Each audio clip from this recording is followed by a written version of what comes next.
어린 자녀들이 뭐 요즘에 어린이집이든지 유치원 이렇게 갔다 와서 보고 배운 걸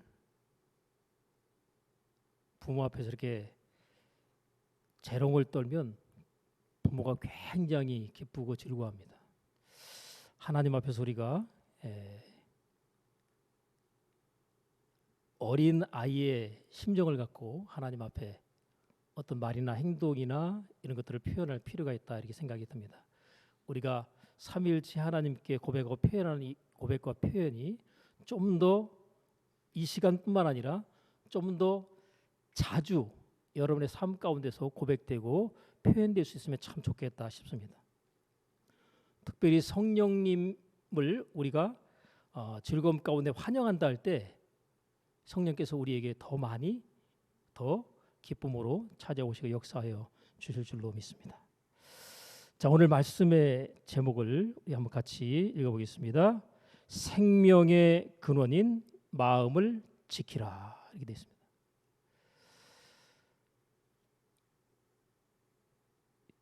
생명의 근원인 마음을 지키라라고 얘기할 때 여러분 이 세상 우리가 살아가면서 모두 느끼는 것들 또 우리가 피부로 경험하게 되는 모든 것들이 다 생명과 관련된 것들입니다. 우리에게 생명이 공급되면 우리가 만족하고 기뻐하고 행복하고 생명이 제대로 공급되지 않으면 괴롭고 힘들고 답답하고 속상하고 그런 현상들이 나타나죠. 그런데 하나님께서 생명의 근원인 마음을 지키라라고 말씀하시면서 생명의 근원이 뭐라는 거예요? 마음에 있다는 거예요. 그 마음에 대해서 우리가 별로 생각 안 하죠. 그래서 생명을 얻기가 어려울 수 있어요. 생명의 근원이 마음에 있다는데 우리가 마음에 대해서 연구하거나 생각하거나 살피지 않게 되면 우리에게 그냥 생명이 주어지기가 쉽지가 않다. 이 마음의 문제가 우리가 생명을 내 삶 가운데 더 많이 가져오게 하느냐 아니면 내 생명을 더 많이 내 삶 가운데서 내어주고 빼앗기게 되느냐의 결과로 그 결과가 나누어집니다. 여러분 하루의 삶을 살았는데 내가 너무나 오늘 하루는 기쁘고 즐겁고 감사하고 행복했다. 그러면 뭐예요? 그 사람의 삶 가운데 하루의 삶 속에서 본인이 알든지 모르든지 생명이 굉장히 많은 부분에서 공급되고 채워졌다는 것을 입증하는 겁니다. 근데 하루 종일 기분이 나쁘고 속상하고 되는 일마다 안 되고 그랬다 그러면 많은 부분에서 생명이 내 삶 속에서 지금 빠져나가고 있기 때문에 그런 현상들이 느껴지는 겁니다.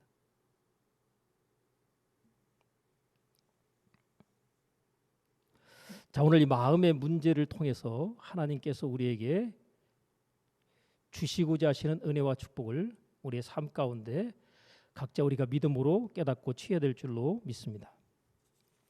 자, 지난 시간에 초제한적인 재정에 대해서 말씀을 드린 가운데 성경에서 말하고 있는 초제한적인 재정의 축복은 하나님께서 이러한 방식으로 역사하시고 축복하신다라고 말씀을 드렸습니다. 여러분들이 하나님의 말씀을 듣고 난 다음에 한 귀로 듣고 흘려버리면 그 사람은 하나님이 부으시는 초자연적인 재정의 축복을 받을 수가 없겠죠. 근데 여러분들이 그 말씀 흘려 듣지 않고 귀 기울여 듣고 마음 가운데 품었다. 그럼 어떤 일이 날까요? 마음 가운데 품었다. 생명의 근원이 어디에서 난다고요? 마음에서 난다고 그러잖아요.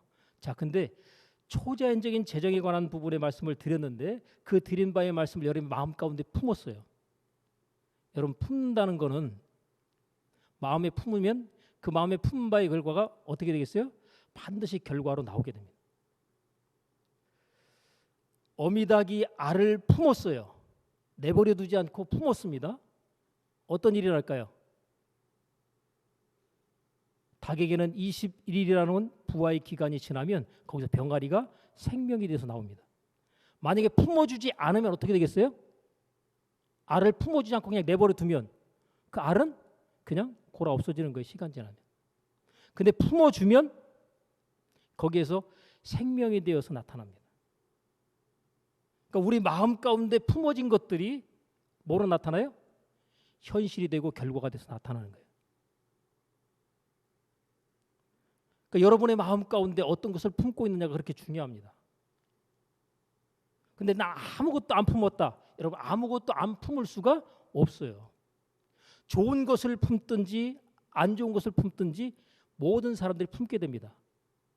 인생을 살아가면서 나는 이제까지 살아가면서 내 인생에서 참 되는 일이 없다. 안 좋은 일만 계속해서 생긴다라고 가정했을 때 그 사람의 마음 가운데 뭐가 품어져 있을까요?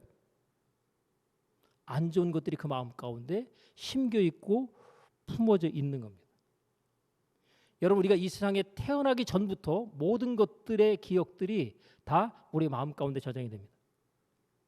지난번에 말씀을 드렸죠. 마음이 어디 있다고 그랬어요?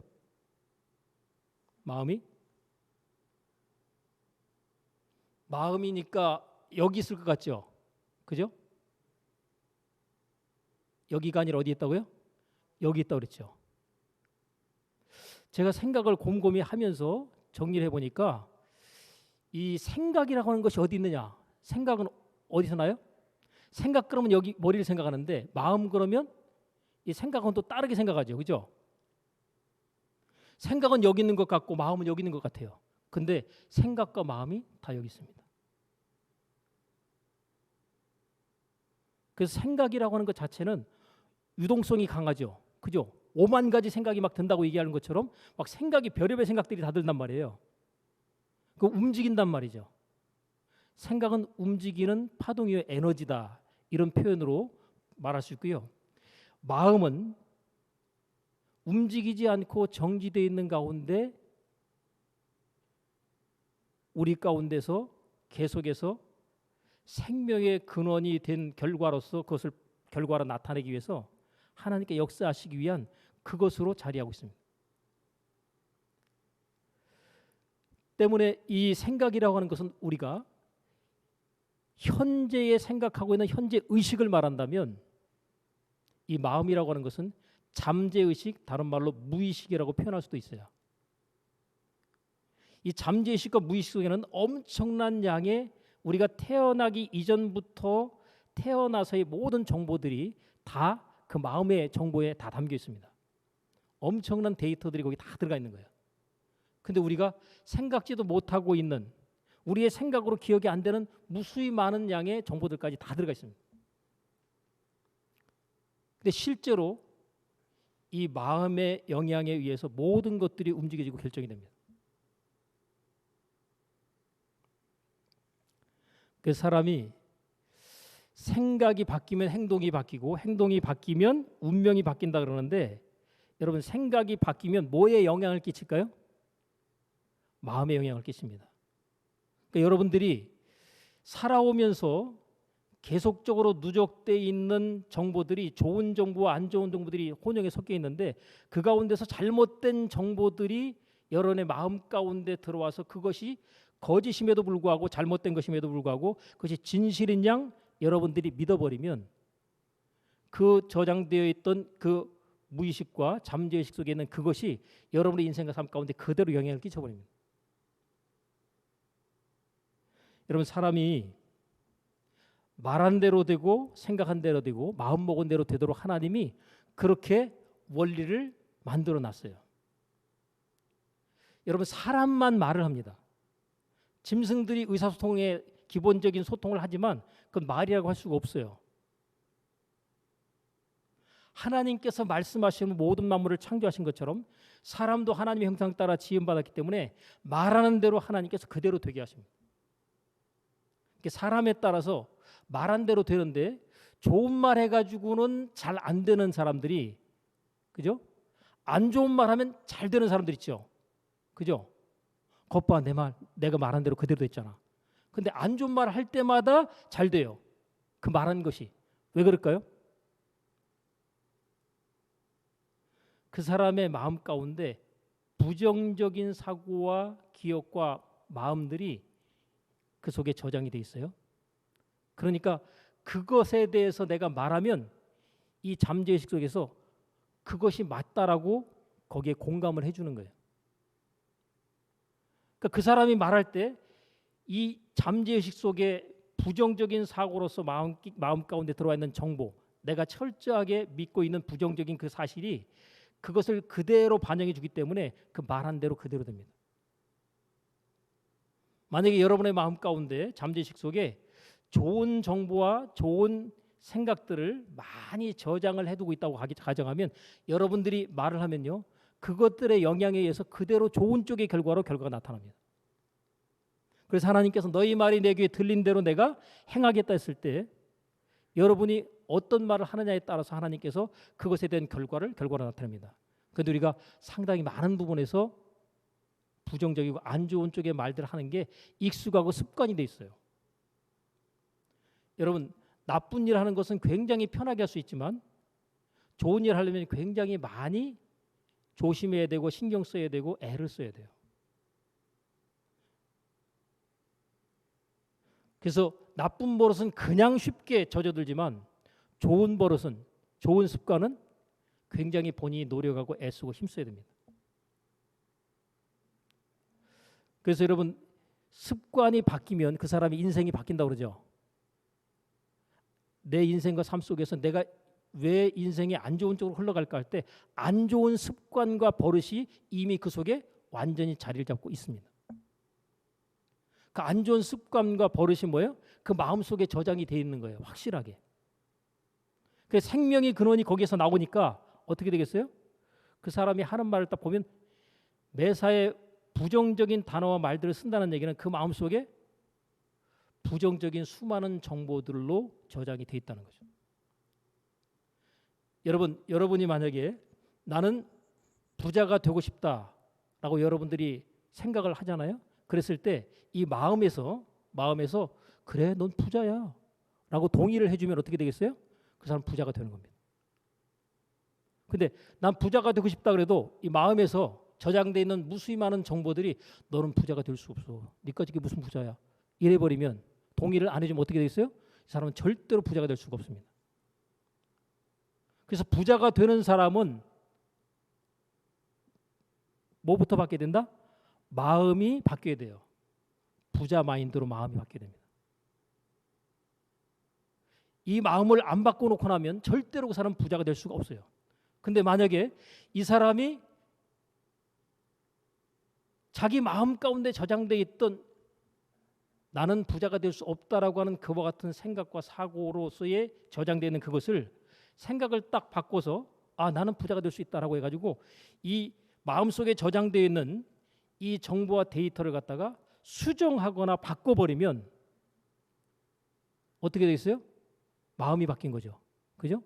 마음이 바뀌고 나면 이제 그가 생각하고 말하는 것의 결과들이 삶 가운데 그것을 만들어내게 됩니다. 그러니까 마음이 바뀌지 않고는 좋은 것을 기대해서는 안 됩니다. 그래서 그 사람이 마음이 바뀌었다 그러면 하나님께서 그때부터 그 삶 가운데 좋은 일들을 그의 삶 가운데 풀어주시기 시작합니다.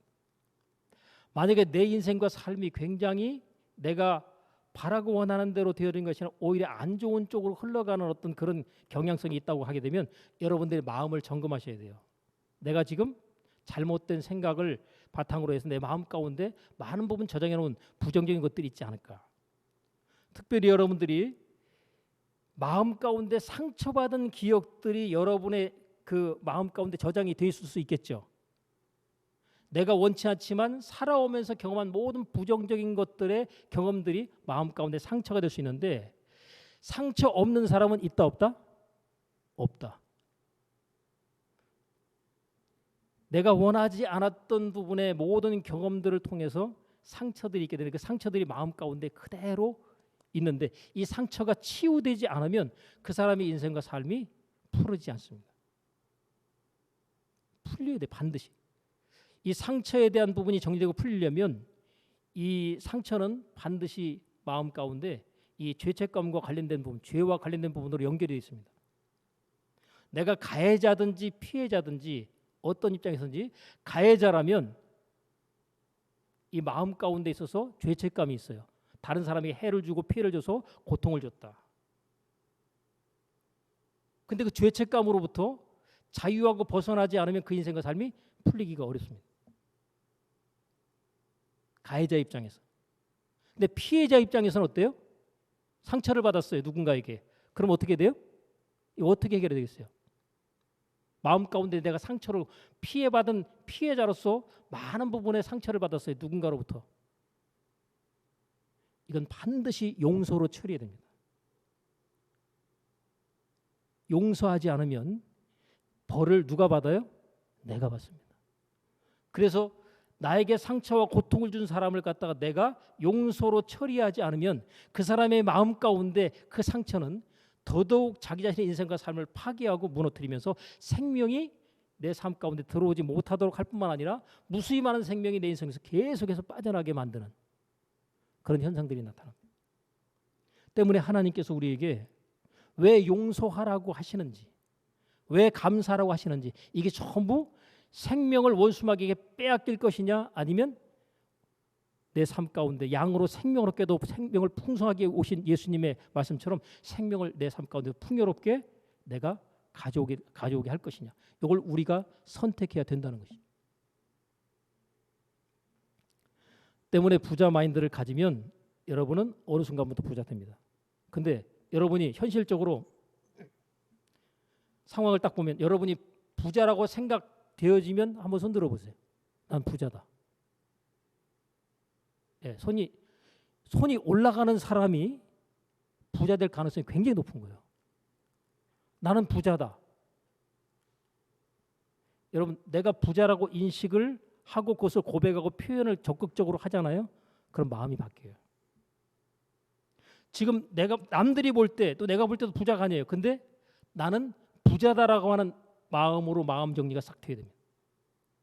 아니 내가 지금 부자가 아닌데 어떻게 부자라고 얘기할 수 있냐?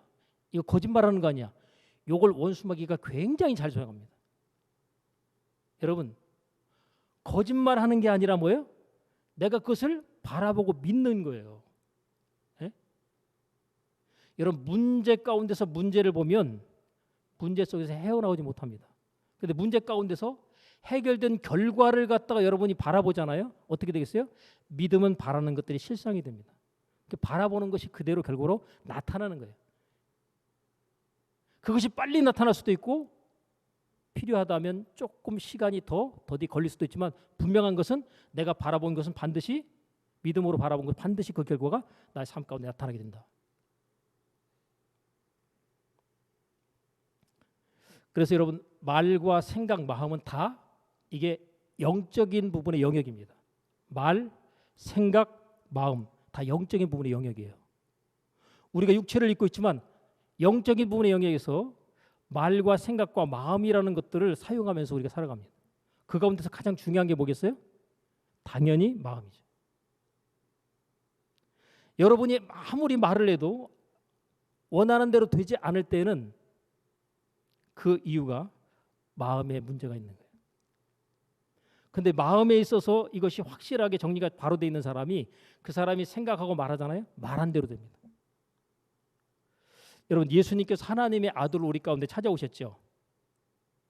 그래서 예수님을 일컬어 고백할 때 주는 그리스도시요 살아계신 하나님의 아들이십니다라고 표현했어요. 자, 하나님의 아들이라고 고백하고 표현한 그때 가장 중요한 의미가 뭐냐면 하나님의 아들은 하나님이 아버지라는 것을 그 아들로서 입증하는 데 있어서 그가 말한 대로 그대로 되어질 때 그게 하나님의 아들이라는 증거입니다. 만약에 여러분이 말할 때 말한 대로 되어지잖아요.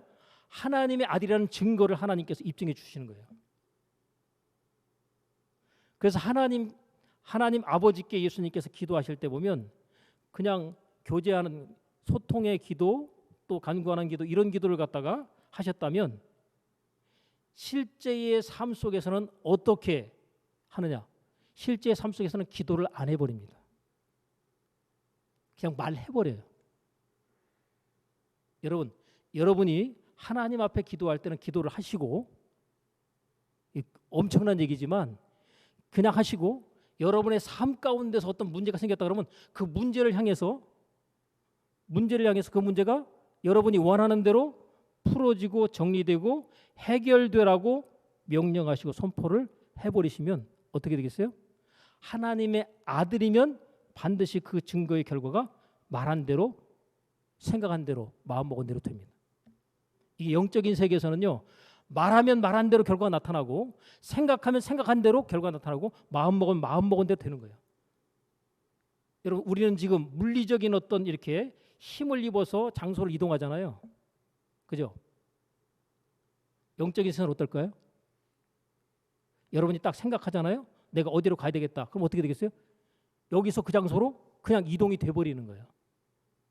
굉장히 빠른 순식간에. 그냥 마음 먹으면 마음 먹은 그 자체가 그대로 현실이 됩니다. 영적인 세계는 그래요. 근데 우리는 이 땅에서 지금 물질적인 세계 속에 살고 있지만 영적인 사고와 마인드를 가지고 있는 사람은 이 땅에서 하나님의 아들로서의 증거를 나타내면서 정말 하나님께서 원하시는 땅에서 이루어진 하나님의 나라를 성취하면서 살아가는 축복의 사람이 되는 겁니다. 하나님은 그걸 원해요. 근데 그런 이야기 들으면 야 그게 나하고 상관이 있는 얘기일까 그렇잖아요. 그죠? 그러니까 상관이 있다라고 하는 것을 갖다 여러분들이 깨닫고 믿음으로 받아들이면 그때부터 여러분의 삶 가운데 생각지 못했던 놀라운 일들이 나타나기 시작할 겁니다. 문제를 만났을 때 하나님 아버지 물론 이 기도를 통해서 해결됩니다. 간구하는 기도. 하나님 아버지 내가 고민하고 있는 문제를 해결해 주시옵소서 그러잖아요. 이게 이제 소극적인 기도예요. 근데 이미 그 결과를 갖다가 뭐예요? 바라고 원하는 바의 결과를 바라보는 거예요. 바라보고 어떻게 해요? 명령하고 선포해버리는 거예요. 예수님께서 여러분 사역하실 때 보면 하나님 앞에 구하는 기도를 하지 않았습니다. 하나님 아버지여 내 기도를 들으신 것을 감사하나이다 그랬죠. 감사하다고 이미 하나님께서 내가 하는 말에 대해서 책임져 줄 것을 믿는 그 고백을 먼저 하시고 난 다음에 나사로야 나오라 그랬어요. 예수님께서는 그 믿음이 있었단 말이에요. 근데 우리에게도 그런 믿음이 있을까 없을까요? 있을 수 있습니다. 상황에 따라서. 풍랑을 향해서 뭐예요? 잔잔하라 딱 그러죠. 그냥 잔잔해지는 거예요. 거기서 하나님 아버지 이것을 갖다 잔잔하게 해 주시옵소서 이렇게 한다는 게 아니에요. 하나님의 아들의 정체성을 가지고 있는 사람은 하나님 아버지 이 문제를 해결해 주시옵소서 하고 사정하고 막 이러는 기도를 하지 않는다는 거죠. 그냥 문제를 해서 명령하는 겁니다. 자, 베드로의 장모가 열병으로 막 그 몸 상태가 굉장히 안 좋아요. 예수님께서 보면 복음서에 내는 거 손을 잡아주시니까 열병이 떠났다라는 내용도 있지만 열병을 꾸짖었다라고 하는 그와 같은 내용도 또 복음서에 있어요. 열병이 떠나도록 꾸짖었대요. 아마도 그 열병의 배후에 누가 역사했겠어요? 악한 영이 거기 개입하고 역사했음을 예수님께서 아시는 거죠. 그러니까 인격적인 존재에 대해서 꾸짖는 거잖아요. 악한 영이 벌써 거기 개입하는 걸 알고 꾸짖으니까 어떻게 되겠어요? 그 악한 영이 떠나는 것과 함께 그의 열병이 정상이 되는 거죠. 여러분 우리의 질병 가운데서 많은 경우 악한 영의 공격으로 말미암아서 우리의 질병이 발생했다고 가정할 때 악한 영이 떠나면요 그 질병은 순식간에 깨끗하게 나버립니다. 오랜 동안 이렇게 지병으로 어려움 겪는 경우도 사실 영적인 공격을 받는 경우들이 많지만 왜요? 원수마귀가 던져주는 생각들을 갖다 계속 원수마귀가 던져주는 생각을 우리가 많이 받으면 받을수록 그것이 공격이 점점 커져서 내 삶 가운데 여러 가지 안 좋은 결과들이 나타나게 됩니다. 그냥 자연스럽게 나타났다고 해서 이게 원수마귀 영적인 공격이 아니라고 생각할 것이 아니라 원수마귀는 생각을 던져주고 그 생각을 갖다 자꾸만 받아들여서 원수마귀가 던진 생각을 받아들여서 그것들을 그 삶 가운데 나타나게 해서 그의 인생과 삶을 파괴하고 생명을 도적질하고 빼앗는 거죠. 내 인생과 삶에 많은 부분 원수마귀에게 공격당한 흔적들이 내 삶 가운데 부정적인 결과들로 나타나게 되고요. 만약에 원수마귀가 공격하는 그 부정적인 생각들을 내가 차단하고 막아내고 또 속에서 회개함으로 처리하고 마음을 새롭게 정리를 딱 해버리고 나면 어떤 일이 벌어질까요? 하나님께서 주는 생각과 사고와 마음을 품고 살아갈 때 이제 좋은 일들이 삶 가운데 여러분들이 자연스럽게 나타납니다. 뭐 애쓰지 않아도 자연스럽게 나타나요. 여러분 우리가 애쓰고 힘을 많이 써야 부자가 된다, 성공할 수 있다. 그 말 맞아요, 틀려요? 예? 맞아요, 틀려요? 반은 맞고 반은 틀립니다. 근데 그걸 100% 맞는다고 인정하면 여러분 24시간 죽도록 일하는 사람들 있죠. 예? 가게 문 그냥 360을 우리는 오픈합니다. 24시간. 어떻게 사는지 모르겠지만 그래요. 부자 되든가 안 되든가요? 안 돼요. 부자는요. 노는 것 같은데 부자 돼요. 머리는 쓰겠죠. 그죠? 몸으로서 하는 육체적인 노동을 안 하는데 부자는 부자가 돼요. 머리만 쓰는데. 가난한 사람은 부자를 위해서 열심히 일해줍니다. 부자는요. 사람들이 자기를 위해서 일을 해주게 만들어버려요. 그럼 어떻게 돼요? 부자 되는 거예요. 큰 기업체는요. 수십만의 사람들이 뭐예요? 그 회사를 위해서 일해주잖아요. 그죠? 그 사람 부자 되는 거예요. 만약에 여러분 가운데 여러분이 하나님 앞에 하나님 저를 위해서 일해줄 수 있는 사람 100명을 저에게 주시옵소서. 만약에 그랬다. 여러분을 위해서 여러분 100명이 일하면 여러분 부자 되겠어요? 안 되겠어요? 웬만하면 부자 될 거 아니에요. 그죠? 옛날로 말하면 그 집에 하인 100명이 농사를 짓는다고 보시면 돼요. 내가 혼자 농사 지으려고 해보세요. 안 되잖아요. 근데 하인 100명이 일을 해주면 그 사람은 부자로 사는 거예요. 여러분 마음가짐이 어떠냐에 따라서 마음이 안 바뀌면 그 사람의 인생은 절대로 바뀔 수가 없습니다. 이 마음 속에는 우리의 삶 가운데 살아오면서 모든 경험되어져 있는 그것들이 전부 다 축적이 되어 있는데 내가 전혀 기억할 수 없는 그것들조차 전부 다 기억이 다 돼 있어요. 여러분 인공지능이라고 요즘에 보면 사람들이 엄청난 정보를 갖다가 그 인공지능에 다 집어넣어 줍니다. 그리고서 거의 보면 사람보다 더 뛰어나게 작동하는 것 같아요. 왜 그러면 사람은 필요할 때 기억이 안 나는데 인공지능은요. 거기에 들어가 있는 모든 것들이 그냥 최적화돼 가지고 작동을 해 가지고 그 모든 정보들을 원활하게 활용합니다. 근데 사람들은 무수히 많이 들어온 그 수많은 정보들이 잠재의 속에 들어와 있지만 이것들이 필요할 때마다 발현돼서 쓰임새로 나타나지 못하죠. 그래서 하는 얘기가 사람의 뇌를 갖다가 몇 프로요? 우리가 평생에 1% 이상도 제대로 사용하지 못하고 살다가 죽는다고 그러잖아요. 만약에 5% 정도의 뇌를 가동해서 사용한다. 잠재의 속에 들어와 있는 그 정보들을 갖다가 활용한다고 가정하면 그 사람은 성공할 수밖에 없는 거예요.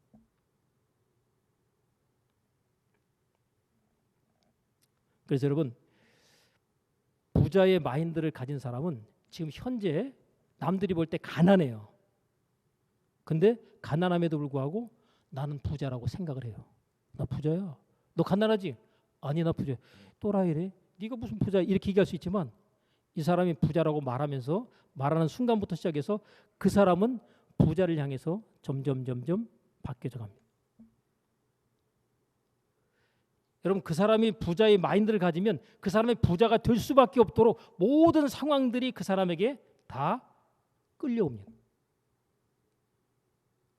근데 나는 절대로 부자가 될 수 없다는 이 가난한 자의 마인드를 갖잖아요. 그러면 그 사람은 좋은 기회들이 올 때 그것을 다 거절해요. 왜요? 나는 부자가 될 수 없다고 하기 때문에 축복의 기회가 오면 발로 차요. 자기를 도우려고 어떤 사람이 오잖아요. 그 사람을 갖다가 이렇게 거부하고 밀어냅니다. 근데 부자의 마인드를 가지면 여러분을 도우려고 하는 사람이 찾아옵니다. 그 마음을 가졌기 때문에. 하나님께서 다윗에 대해서 이렇게 얘기하죠. 이새의 아들 다윗을 만나니 내 마음에 합한 자라. 하나님의 마음에 합한 자래요. 하나님께서 딱 다윗이라고 하는 그 어린 소년의 마음을 들여다보니까 그 마음이 하나님을 너무너무 사랑하고 경외하는 마음이 그 속에 딱 있는 게 보이는 거예요. 하나님은 뭘 보셔요? 마음 들여다보십니다. 오늘 이 시간에 여러분 예배를 드리지만 하나님이 예배하는 어떤 모습도 보지만 뭘 봐요? 마음을 딱 들여다보십니다. 지금 여러분이 하나님 앞에 내가 하나님께서 기뻐하시는 예배를 드려야 되겠다는 그 마음을 가지고 여러분이 예배를 드린다면 하나님께서 그 예배를 받으십니다. 그리고 은혜가 막 들어가요. 하나님의 말씀이 들려주고 깨달아집니다. 근데 그 마음 없이 그냥 있으면 그 예배는 여러분 예배 드린 것이 복된 수고가 돼야 되는데 헛된 헛수고가 됩니다. 그러니까 여러분 어떤 일을 할 때 마음 없이 일하지 말고 마음을 거기에 실어서 일을 하셔야 돼요. 제가 며칠 전에 어떤 책을 보니까 39세에 100억 부자 된 청년의 이야기가 책으로 나왔더라고요. 근데 이 청년이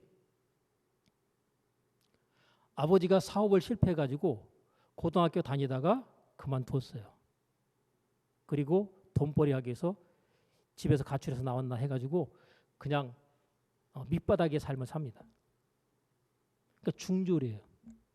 학력으로는. 근데 이 친구가 제가 그 책을 이제 주문해가지고 지금 이제 내용을 좀 이제 보려고 하는데 일단 거기에 나와 있는 기본적인 스토리를 보면 밑바닥에서 안 해본 일이 없을 정도 다 일합니다. 짜장면 배달, 이삿짐 센터 직원 하는데 어떤 말을 하면 나는 왕이다 이렇게 생각하고 일하는 거예요.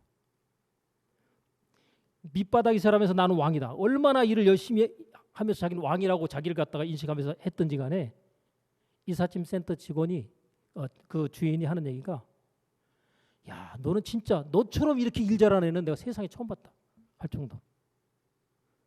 짜장면 배달하는데 얼마나 신나게 즐겁게 왕의 마음을 가지고 일을 했든지 그 짜장면집 주인이 야 너 우리 집 떠나면 안 돼. 우리 집 나가면 안 돼 할 정도로 그렇게 사장이 봐도 너무너무 고맙고 좋은 그런 직원인 거예요. 물론 여러 가지 우여곡절을 다 겪었지만 지금은 100억 이상의 자산을 갖고 있으면서 뭐 지금은 아마 내가 볼 때 뭐 100억이 아니라 아마 1000억 이상 불었을지도 몰라요. 왜냐하면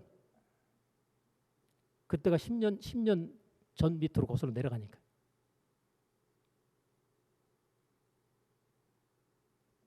본인은 중학교 학력밖에 없는데 자기를 보조하고 자기를 위해서 일하는 그 비서진들은 하버드대, 캠브리지대, 예? 미시간대, 하여간 세계에서 내놓으라는 대학에서 공부한 그 친구들이 뭐예요? 자기를 위해서 일하는 거예요. 멋있지 않아요? 그죠? 내가 죽기 살기로 공부해가지고 최고의 엘리트의 자리까지 올라가는 것도 중요하지만 그것보다 더 중요한 게 뭐예요? 그 사람들이 내 밑에서 나를 위해서 일해주도록 만드는 사람. 이 사람 더 멋있는 사람 아니에요? 여러분, 여러분의 자녀들이 그냥 공부 잘해가지고 그 어떤 자리에 최고의 자리에 올라가는 것 같지만 사실은 최고의 자리에 못 올라갑니다. 여러분, 부자가 되려면 반드시 사업을 해야 된다고 제가 말씀드리잖아요. 그래서 여러분이나 여러분 자녀들이 사업을 하셔야 돼. 그래야 하나님이 축복하십니다. 직장에서 버는 돈은 한계가 있어요.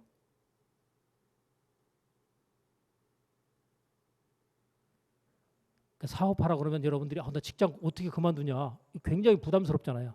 그럼 직장 다니세요. 근데 부자가 되려고 마음을 먹으면 부자 공부를 해야 되겠어요? 안 해야 되겠어요? 부자 마인드가 들어오면요. 부자가 되기 위해서 생각을 하게 됩니다. 생각하기 위해서 뭐예요? 생각하는데 한계가 있잖아요. 그죠? 그 책을 보는 거예요. 부자들은 어떻게 해서 부자가 됐나? 책을 보면서 공부하는 거예요. 그럼 부자 되는 방법이 보이겠어요? 안 보이겠어요? 보이겠죠. 여러분이 부자가 되기 위해서 공부를 해본 적이 있어요? 없어요? 없죠. 교회에서 목사님이 성도들에게 부자가 되는 공부를 가르칠까 안 가르쳐요? 막연하게 부자가 되기를 축복하지만 사실 부자가 되는 데 있어서의 공부를 교훈을 안 가르쳐주죠. 성도들 부자 되기가 어렵습니다. 여러분, 여의도 순복음교회 같은 경우는요. 교세도 크지만 거기 같은 경우는 부자 되는 교육을 시킵니다. 그래서 여의도 순복음교회 저렇게 크게 된 거예요. 만약에 사업하는 사람이다. 그 사람들 따로 모아갖고 예배드리고 부자 되는 교육을 성경적으로 또 세상적인 부분에 내용까지를 포함해가지고 가르쳐 줍니다. 실업인 선교회가 있어요, 따로. 거기 오면 자기들이 가지고 있는 정보들을 서로 교류하면서 더 부자가 될 수 있도록 하는, 성경적인 부자가 될 수 있도록 하는 그런 교육들, 그런 것들을 한단 말이에요.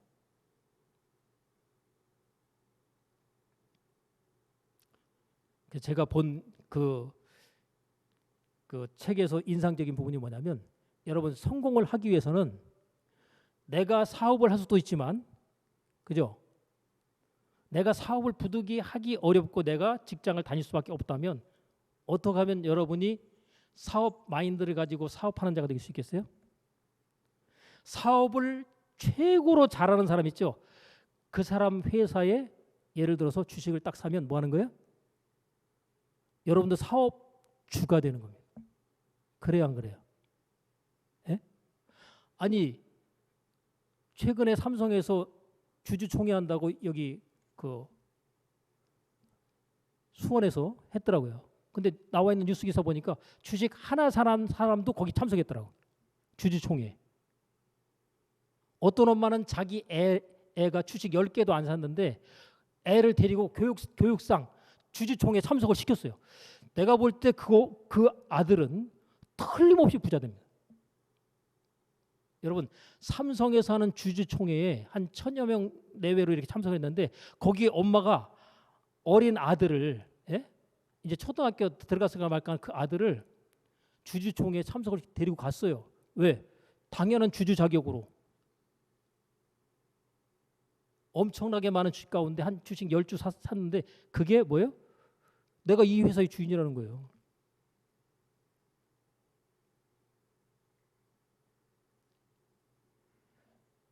여러분 내가 성공을 갖다 직접적으로 못할 때는 성공한 사람의 그 성공에 내가 올라타면 어떻게 되겠어요? 같이 성공을 향해서 가게 됩니다. 부자의 마인드가 없는 사람은요, 내가 죽도록 일해가지고 내가 돈을 벌겠다. 그래서 여러분 가게를 해가지고 돈을 버는 사람 가운데 보면 내 가게 하나 가지고서 죽자 사자 일하는 사람들 있죠. 진짜 뼈 빠지게 일해요. 근데 머리가 좋은 사람은요, 가게를 갖다가 여러 개를 만들죠. 그죠? 프랜차이즈로 여러 개를 만들어 가지고 그 사업의 노하우들을 다 제공하면서 뭐 10개, 20개, 100개, 1000개 이런 식으로 막 늘리죠. 그죠? 부자의 마인드는 그런 거예요. 여러분 마음속에 우리가 부정적이고 잘못되어 있는 사고들이 딱 머릿속에 이렇게 그 잠재 속에 자리를 딱 잡고 있을 때 이걸 갖다 수정을 해줘야 돼요. 수정을. 사실 삭제는 쉽지가 않더라고요. 컴퓨터 같은 경우에 어떤 정보들이 쫙 있을 때 내가 원치 않는 정보를 어떻게 해요? 삭제를 갖다가 탁 키를 딱 누르면 어때요? 삭제되었습니다. 없어져요. 근데 삭제된 줄 알았는데 보니까 휴지통에 들어가 있더라고요. 그 삭제된 게. 그래서 한 번 더 삭제를 해야 돼요. 그러면 완전히 없어집니다, 정보가. 근데 요즘에 보면 삭제되고 없어진 줄 알았던 정보가 다시 살아납니다. 신기하게. 여러분 요즘에 포렌식이라는 거 들어보셨죠? 예?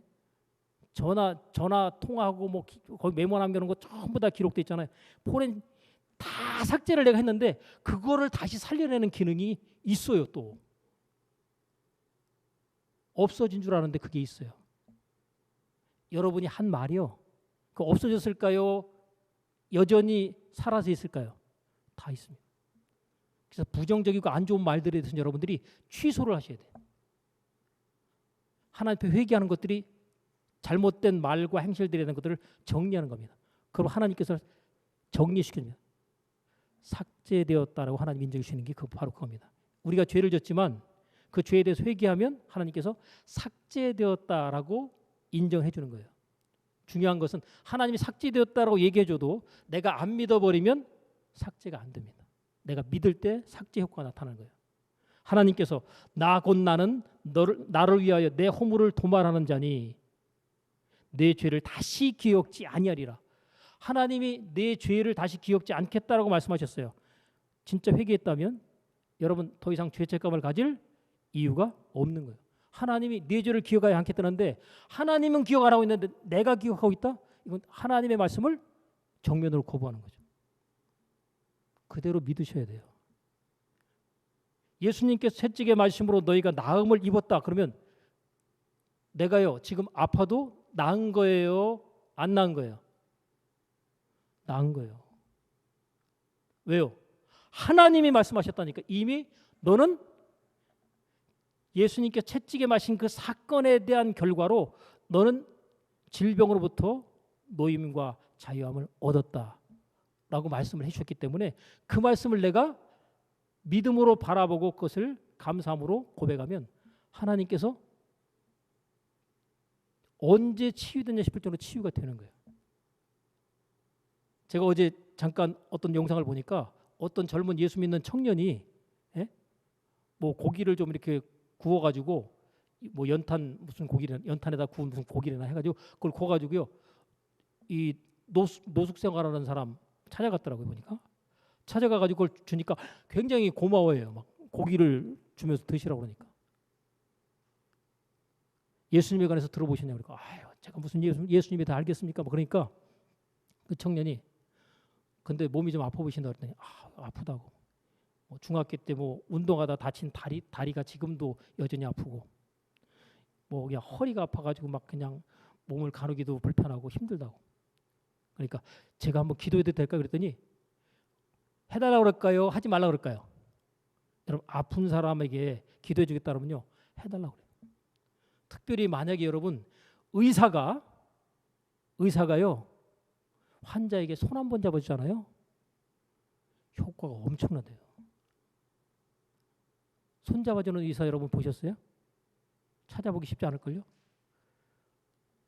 의사가 환자의 손을 잡아주고 난 다음에 그 다음에 걱정하지 마시라고 딱 그러고 수술 들어가잖아요. 수술돼서 나와서 회복되는 데서 그 회복이라든지 수술 경우가 굉장히 좋다는 거예요. 통계적으로.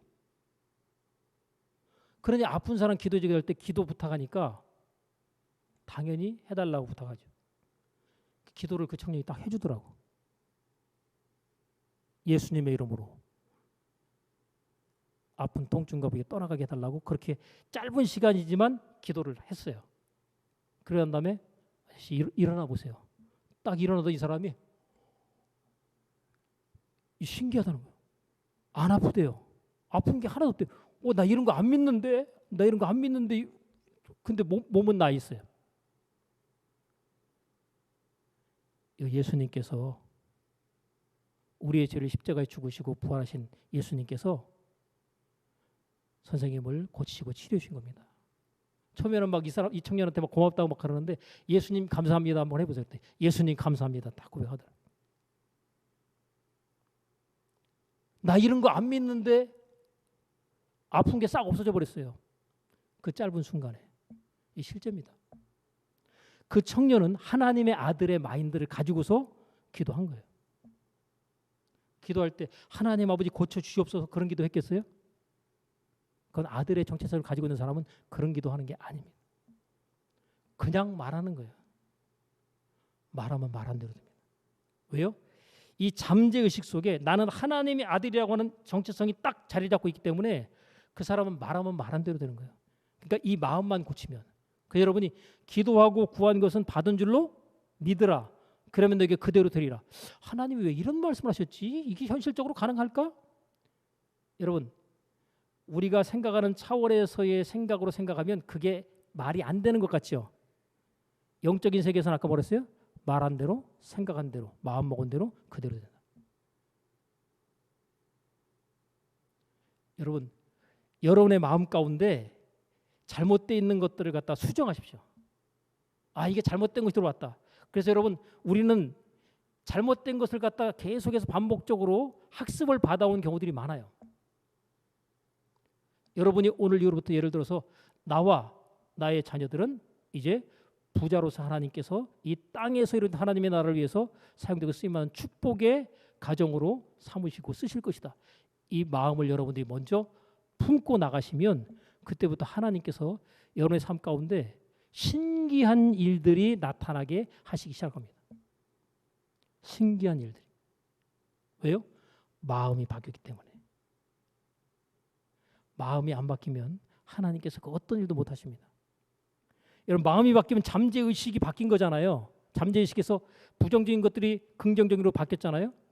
여기에 생각과 말을 하게 되면 이 말과 생각이 잠재의식이 절대적인 지지와 동의를 딱 해주면 말한 대로 돼버린 겁니다. 근데 내가 말하고 어떤 그 원해도 이 잠재의식에서 마음이 바뀌지 않은 상태에서는 내가 원해도 그 원하는 대로 안 됩니다. 왜요? 이 잠재의식에서 동의를 안 해주거든요. 여러분이 기도할 때 기도응답이 더 강력하게 이루어지고 나타내려면 이 잠재의식이 바뀌어야 돼요. 마음이. 나는 누구다? 하나님의 아들이다. 여러분, 성경에 뭐 하나님의 종이 있고 하나님의 자녀가 있고 하나님의 아들이 있어요. 하나님의 아들은 예수님께서 너희를 내가 동격으로 너희를 인정하고 사용하고 쓰겠다는 거예요. 그래서 내가 하는 일을 너희도 할 것이요 나보다 더 큰 일도 하리니 이는 내가 아버지께로 가미니라. 내가 지금 가니까 이제 성령님께서 오실 텐데 성령님의 도우심과 능력을 네가 받아갖고 내가 했던 것처럼 너도 그렇게 하라는 거예요. 그러니까 그렇게 해야 돼요. 아프다. 아픈 거에 대해서 내 몸에 대해서 내가 이제 막 말해. 너 지금 어디서 지금 아픈 곳으로 내게 계속해서 있으려고 하느냐 하고 이것이 내게서 떠나가야 된다는 사실을 갖다가 여러분들이 딱 깨닫고 난 다음에 명령을 하시면 돼요. 한 번에 안 됐다? 왜요? 아직 잠재의식에서 동의를 못 해주는 거예요. 그렇기 때문에 반복을 계속하면 어떻게 돼요? 그게 완전히 어느 순간 어느 시점 딱 넘어가잖아요. 그때부터 믿어져 버려요. 반복이 학습이 돼서 그것이 습관이 돼버리면 이제 여러분 반복되고 그것이 습관이 돼버리면 여러분이 애쓰고 힘쓸 필요가 없어요. 습관이 되기 전까지는 뭐예요? 애쓰고 힘을 써야 돼요. 근데 습관이 되고 나면 힘들어요, 안 힘들어요? 여러분 습관된 일은요 하나도 힘이 안 납니다. 그러니까 여러분이 농사 안 짓던 분들이 농사를 지어보세요. 한 3일만 일하면요 온몸에 삭신이 쑤시고 난리 납니다. 제가 전에 청년 때 기억이 나는 게 뭐냐면 추수할 때 한번 가가지고 추수하는 일 도우러 갔거든요. 이거 집어갖고 꼭대기로 막 던지고 요즘 같지 않아가지고 막 볕단 막 던지고 그러는데요. 나중에 그 다음날 못 일어날 정도로 허리가 아프더라고요. 야, 농사 짓는 사람들 이거 어떻게 농사 짓나 그런 생각이 들어요. 근데 농사 짓는 사람들은 그렇게 하고 그 다음날 몸져 누워요, 안 누워요? 안 누워요. 그 다음날 또 일 나가요. 왜 그런가? 그 사람들 그 일하는 게 습관이 딱 돼 있어요. 그러니까 습관이 안 된 사람은 힘들고 습관이 된 사람은 그게 그렇게 힘들지가 않다. 힘들게 해도. 그러니까 우리 마음 가운데 우리가 좋은 습관, 좋은 버릇 이런 것들을 갖다가 습관이 될 때까지 딱 장착을 해버리면 어떻게 되죠? 그냥 시스템이 돌아가는 겁니다. 여러분이 애쓰고 힘쓰지 않아 좋은 일들로 상황이 계속해서 진행이 되는 거예요.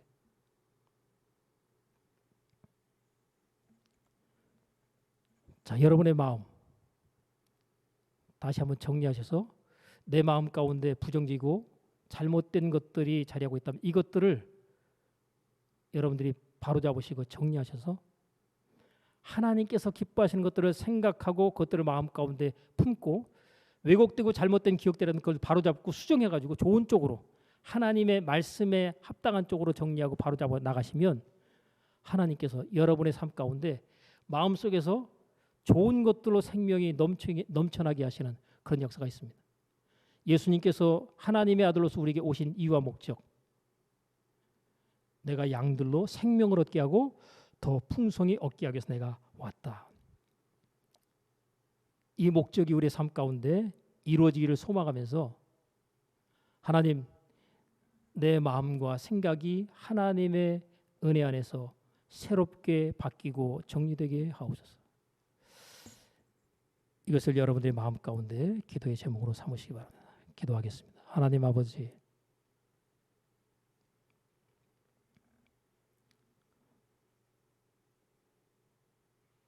우리 인생과 삶 가운데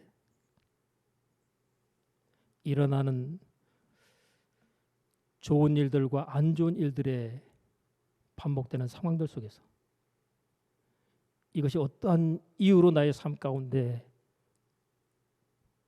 이루어지며 나타나는지를